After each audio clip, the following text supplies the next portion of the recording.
Hablemos de libros. ¿Qué más?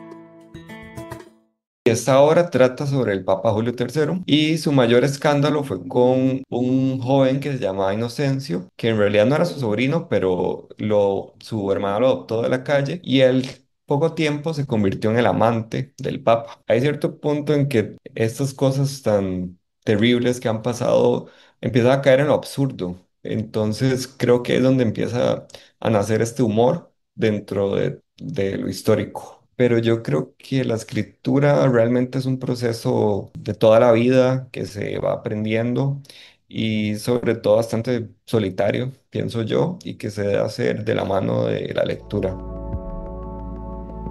Bienvenidos, bienvenidas a Hablemos de Libros, ¿qué más? Una edición especial de primer aniversario en la que celebramos conversando con las y los escritores de Costa Rica. Soy Hazel Fallas, periodista, científica de datos y ante todo lectora.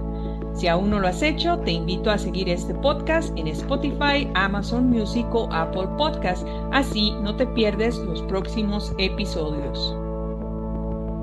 Hoy me acompaña un autor que se mueve con soltura entre la dramaturgia, la narrativa y la reflexión crítica. Nació en San José, estudió literatura y lingüística en la Universidad Nacional de Costa Rica y es autor de la novela Como gigantes ahogados.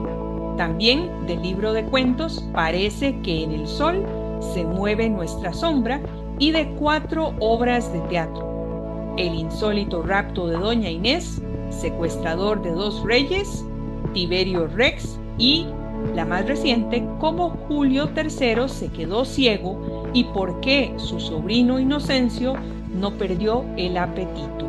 Su trabajo ha sido reconocido por el premio Una Palabra en Dramaturgia y con el segundo lugar del premio Luis Ferrero Acosta en 2021 en la categoría de narrativa breve. Bienvenido, Roberto Cambronero, es un gusto tenerte acá. Gracias por aceptar la invitación de dialogar con nosotras en Hablemos de Libros, ¿qué más? Muchas gracias a ustedes por la invitación. Roberto, naciste en 1995, casi que al amanecer del nuevo siglo, y creciste en un país que ya estaba súper conectado con lo global. ¿Cómo fueron tus primeras lecturas? ¿Cómo fue en ese contexto tu acercamiento con la literatura? ¿Qué te define como escritor? Bueno, una de las primeras lecturas que recuerdo venían en La Nación, de hecho, en el periódico, recuerdo, creo que todavía se compraba en la calle en esa época. Y eran estos cuentos como clásicos, que creo que tenían cuentos como de Poe, de ese tipo, ¿verdad? Muy del siglo XIX. Sí, era genial esa colección. Creo que se llamaba Leer para disfrutar, algo así. Ese fue mi primer encuentro con la lectura. También tenía sobre todo una mamá y una abuela, como, ¿verdad? Como estas mujeres como lectoras alrededor mío que siempre me dieron libros, ¿verdad? Como Stevenson, cosas así como todas muy de, ¿verdad? Siglo XIX también, muy El Principito, cosas de ese tipo muy clásicas que se le da a los niños y ese fue como mi primer momento de encantamiento con la literatura. ¿Recordás con, no sé, con algún cariño particular, alguna lectura que vos dijeras, esto me gusta, puedo seguir por ese rumbo? Sí, ya más grande, como en la adolescencia, fue con el boom latinoamericano, la verdad. Fue como el encuentro, ¿verdad? De García Márquez, Mario Vargas Llosa, todas esas lecturas me marcaron en la adolescencia y creo que fueron bastante formativas también como escritor. ¿Y cuál fue el primer texto que escribiste? ¿A quién se lo enseñaste? ¿De qué trataba ese escrito? A ver, yo escribí varios cuentos cuando era niño, que yo creo que es algo que muchos hacen, pero tal vez no los mostré ni hice mucho al respecto. Realmente, mi primer libro, El insólito rapto de Doña Inés, lo escribí creo que a los 19 y lo envié al concurso, digamos que casi como en secreto, como que no tenía muchas esperanzas de ganar, no sabía realmente qué iba a pasar, cómo era. Y, ¿verdad? Lo imprimí en esa época, todavía se pedía en papel 3 copias, lo llevé, yo estaba estudiando en la misma universidad, entonces fue fácil llevarlo y ese fue como mi primer momento de lanzarme a los lectores, por así decirlo. Roberto, justamente este libro es con el que te inauguras, es una obra de teatro. Contanos de qué va esta obra de teatro, El insólito rapto de Doña Inés, y qué te dijeron en tu casa tus dos grandes influencias, tu mamá y tu abuela, cuando se enteraron de que habías ganado ese concurso a los 19 años. Bueno, esta obra es un episodio de la época colonial en Costa Rica, que es un tema que siempre me ha interesado, la historia, y trata sobre el momento en que Juan Vázquez Coronado llega al reino Quepoa, ¿verdad? Que es lo que sería Quepos, y se encuentra que están en una guerra con las personas del sur, ¿verdad? Son los Cotos, ¿verdad? Del Valle Cotobruz, y se enteran que ellos secuestraron a la princesa de los Quepoa. Entonces ahí se empieza como todo este, ¿verdad? Juego de poder, se hace como un trato con los españoles para vencer a los Cotos, para recuperar a la princesa, ¿verdad? Raptada. Y bueno, mis dos influencias, como decís, están felices, por supuesto, están muy orgullosas. Yo, por mi parte, yo creo que yo estaba más bien como en shock. Creo que no estoy tan feliz, no más bien como nervioso quizás, pero sí fue un momento, digamos, fue como el primer momento para empezar mi carrera. Roberto, ¿y qué te dio por empezar por el teatro? Porque yo tengo que confesarte que a mí tu teatro me parece, además de que tiene mucha profundidad histórica, me parece muy novedoso, me parece muy innovador.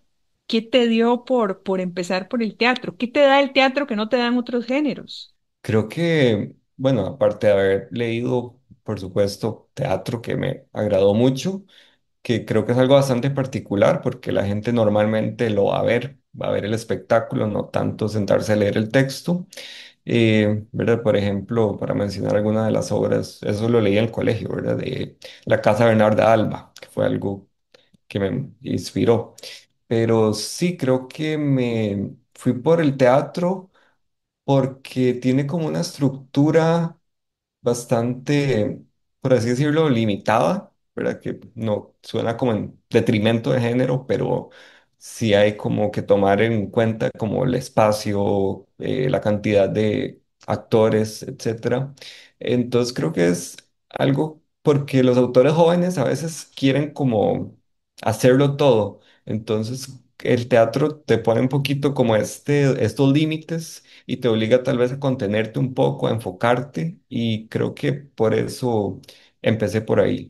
¿Cómo cambia tu manera de escribir cuando pensás que las palabras van a encarnarse en un escenario con cuerpos y voces? ¿Cómo es esa dinámica de escribir teatro escena por escena, personaje por personaje, pensando no sé qué, por ejemplo, en los escenarios, toda esa magia, ¿verdad?, que ocurre detrás de los telones.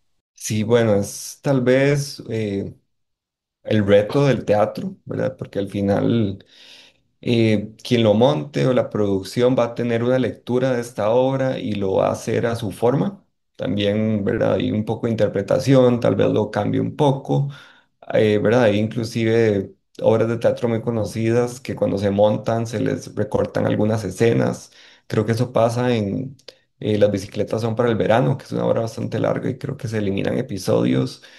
Pero sí, siempre hay que tener como en mente estos límites, pero al mismo tiempo uno también sabe que al final el teatro se basa mucho en este aspecto, ¿verdad? De ilusión y por eso tal vez tampoco es como que digan no voy a hacer esto porque yo sé que se puede, el director o quien lo vaya a montar va a tener como sus trucos para poder montarlo de esa forma. Igual obviamente siempre hay que tener, ¿verdad? Como digamos, sentido común, como hay cosas que son imposibles, hay cosas que, bueno, también inclusive tener en cuenta quién está en el escenario, ¿verdad? No puedo entrar a un personaje que ya estaba, tengo que pensar en ciertos en el espacio físico de una forma realista, pero sí, eso es básicamente lo que hay que hacer. Nos estabas diciendo ahora que la casa de Bernarda Alba fue una de tus grandes influencias en la adolescencia, pero a mí se me ocurre preguntarte si si a la par de esa influencia, no sé, hubo alguna obra de teatro que viste en el Teatro Nacional o en cualquiera de los teatros de San José que te hubiera, también que te hubiera hecho clic.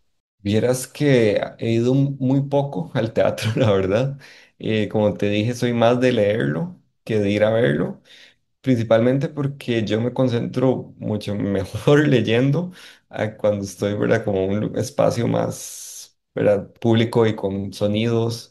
Entonces sí, sería más como horas que he leído que las que he visto.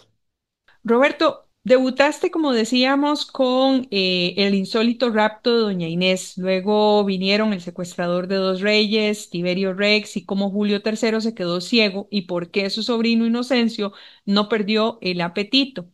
¿Cuánto tiempo después del insólito rapto de Doña Inés transcurrió antes de que vinieran estas obras, estas otras obras? En realidad fue bastante, si no me equivoco, fueron 4 o 5 años. Hubo como una pausa, que yo creo que fue muy buena, fue una pausa como para tal vez madurar un poco y, ¿verdad? No entrar en esta manía de publicar como cualquier cosa que se me viniera a la mente, sino como tener un poquito este filtro de decir, ok, quiero escribir esto tal vez vale más la pena y esto no, entonces mejor lo dejo y poder así como dosificar un poco las obras.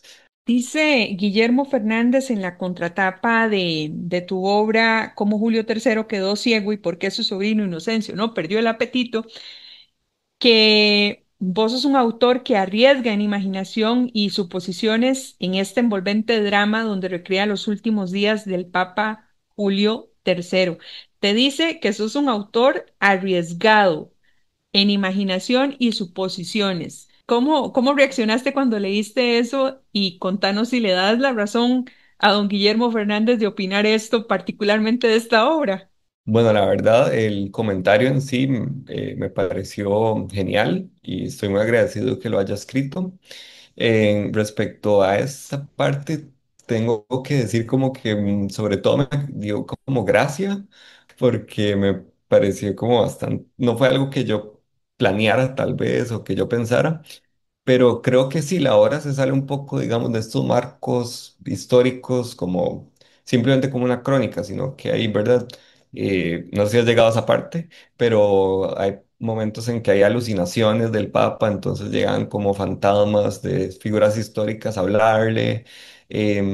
Bueno, por ejemplo, toda la parte de la ceguera también es algo como simbólico, de hecho lo explico al final en un pequeño epílogo para que no haya como esos errores históricos, ¿verdad? Para que se separe un poquito la ficción de la historia. ¿Cómo es tu proceso creativo, Roberto? Porque ya has dicho cosas, por ejemplo, que te preocupa mucho aclarar la parte histórica, ser preciso con la parte histórica y justamente cómo es ese proceso de creación de tus obras de teatro.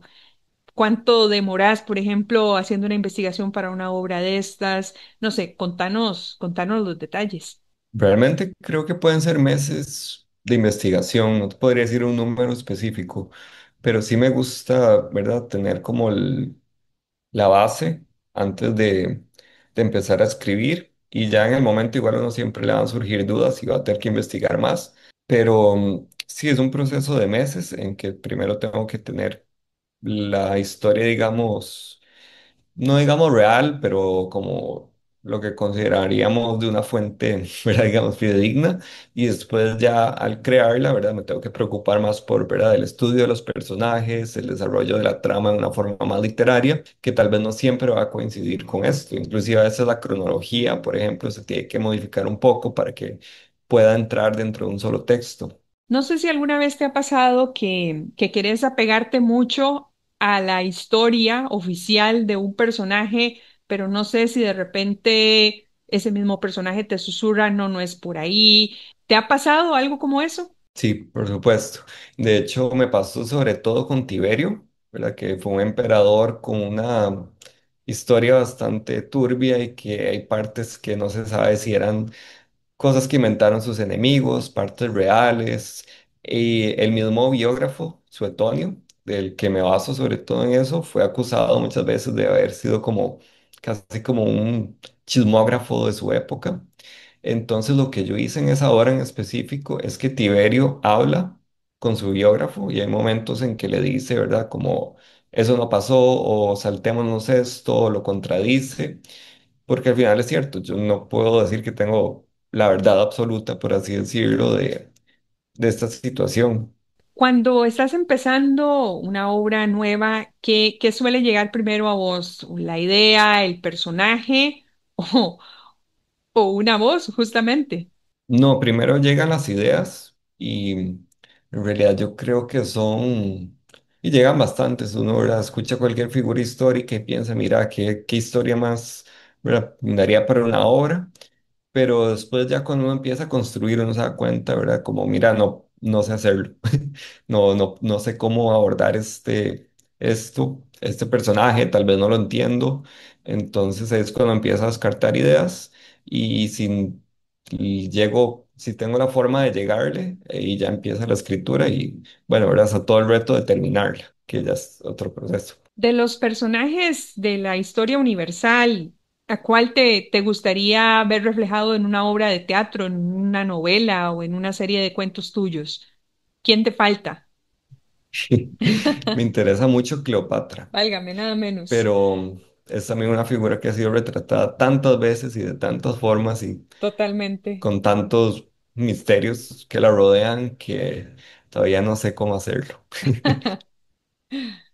Vamos a necesitar entonces que invocar a Cleopatra, a los espíritus de Cleopatra, para que te lleguen y te inspiren. ¿Y algún personaje de la historia de Costa Rica que te parezca fascinante o que tenga un ángulo interesante para explorar algo no contado? ¿Tenés por ahí alguno favorito? Hay bastantes, pero creo que casi todos los gobernadores que han pasado, he pasado leyendo mucho, casi todos tienen alguna historia muy interesante, casi todos estuvieron involucrados en algún escándalo, en algo de corrupción o alguna exploración, hubo algunos que tuvieron que hacer tratados con los ambos mosquitos, diría que, o sea, si pudiera haría una hora por gobernador.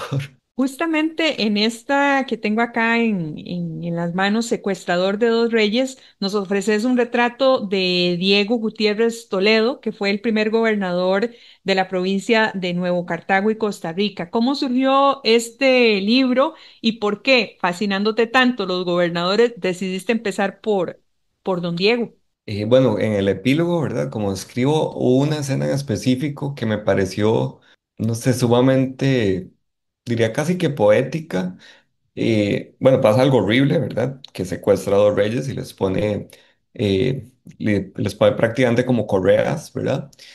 Pero hay un momento en que está con uno de los reyes en un camino que se divide, si no me equivoco, están en Turrialba y le pide que le responda cuál camino tomar y él no le quiere responder. Y no sé, esa escena me pareció como suficiente para entender un poco como esta figura terrible, pero también como muy frustrada, por así decirlo, que no logró realmente su cometido. Y bueno, también su final es bastante peculiar.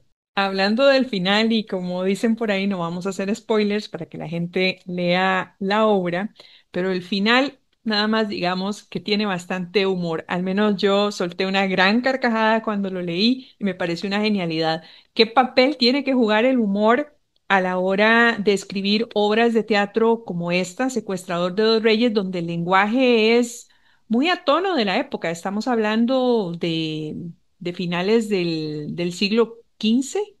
Me ha pasado algo bastante curioso y es con esto del sentido del humor, que en efecto ya he tenido varios lectores que me lo han dicho y es otra de esas cosas como que no planeé, realmente yo no, por ejemplo, cuando escribí como Julio Tercero, alguien me dijo, ¿verdad? Este libro me reí un montón y yo decía como, bueno, pues es un tema bastante turbio, pero sí creo que hay cierto punto en que estas cosas tan terribles que han pasado empiezan a caer en lo absurdo. Entonces creo que es donde empieza a nacer este humor dentro de lo histórico. Roberto, y justamente hablando de situaciones irónicas, de situaciones extrañas a veces, ¿cómo surgió esta última obra de teatro que tiene un título largo pero rítmico y hasta cierto punto divertido? ¿Cómo Julio III quedó ciego y por qué su sobrino Inocencio no perdió el apetito? ¿Cómo decidiste meterte con los papas y con su historia ahí un poco turbia? ¿Y por qué le pusiste este título? Bueno, esta historia la había leído hace mucho sobre el Papa y creo que simplemente como que se me quedó en la cabeza cómo pasó esto de forma tan, digamos, explícita en esa época con un Papa, ¿verdad? Que tal vez antes se tenía esta idea de una figura bastante casi no humana, por así decirlo. Y bueno, sí, cuando lo escribí, tal vez ahí sí estaba un poco más consciente de como este absurdo y de ahí viene ese título como no tradicional, ¿verdad?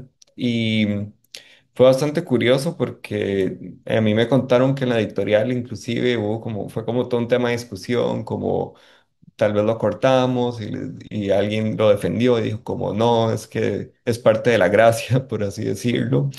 Y de hecho también vi que hubo como todo un problema haciendo la portada, ¿verdad? Porque es una portada que tuvo que ser tipográfica, ¿verdad? Completamente centrada en el título y se tuvo que hacer como 20 versiones para poder tener algo que, ¿verdad? Que resaltar el título y tener un poco el retrato del Papa al mismo tiempo. ¿Nos puedes contar un poquito de qué va esa obra y también, no sé, qué dificultades te trajo escribirla? Sí, esta obra trata sobre el Papa Julio III, que tuvo un papado relativamente corto y su mayor escándalo fue con un joven que se llamaba Inocencio, que en realidad no era su sobrino, pero su hermano lo adoptó de la calle, algo así como un sirviente, y él poco tiempo se convirtió en el amante del Papa. En este caso, digamos, tal vez lo más impresionante de la historia es cómo lo convirtió en, pues, bueno, le dio puestos muy altos en la iglesia y se supone que él era iletrado, no sabía leer, no sabía hablar latín, que en esa época era el idioma de la iglesia, y, y bueno, es como una situación también un poco absurda, ¿verdad? Entrar en ese mismo escenario. Bueno, hay que leerla definitivamente. Roberto, otra pregunta que quisiera hacerte es si como buen escritor tenés algún ritual, alguna manía para escribir, qué sé yo, música, lugares, horarios, una tacita de té, los lapiceros bien apilados y ordenados, no sé. Rituales hay muchos, contanos los tuyos. No, mi ritual es más bien el silencio, ¿verdad? No, no sé cómo hace la gente que escribe con música, pero yo no puedo.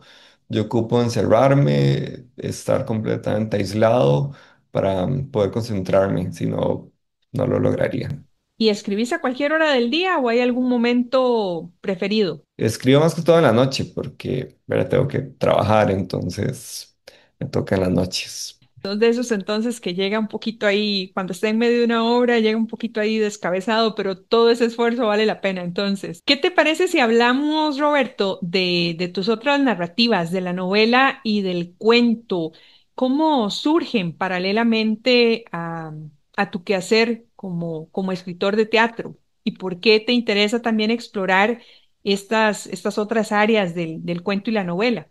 Bueno, creo que específicamente ¿verdad? De lo que estamos hablando sobre los límites del teatro es eso, ¿verdad? En narrativa puedo hacer las cosas que no podría hacer en el teatro. Hay ciertas fronteras que puedo rebasar cuando estoy escribiendo una novela o un cuento que no podría hacer en el teatro. Si realmente mi novela, como Gigantes Ahogados, es sobre un muchacho que viene de un pueblo y se muda a San José y él aquí tiene como este despertar sexual con un inquilino que se está quedando donde la abuela, él se está quedando en la casa de la abuela también, que le alquilan el cuarto. Y tiene también un poquito de elementos, ¿verdad? De lo extraño, diría casi fantasía. Pero sí, son cosas, por ejemplo, que no podría hacer en teatro, porque es, ¿verdad? Se extiende por una cronología y también hay mucho espacio al aire libre, hay muchas situaciones que no se podrían tal vez llevar al escenario.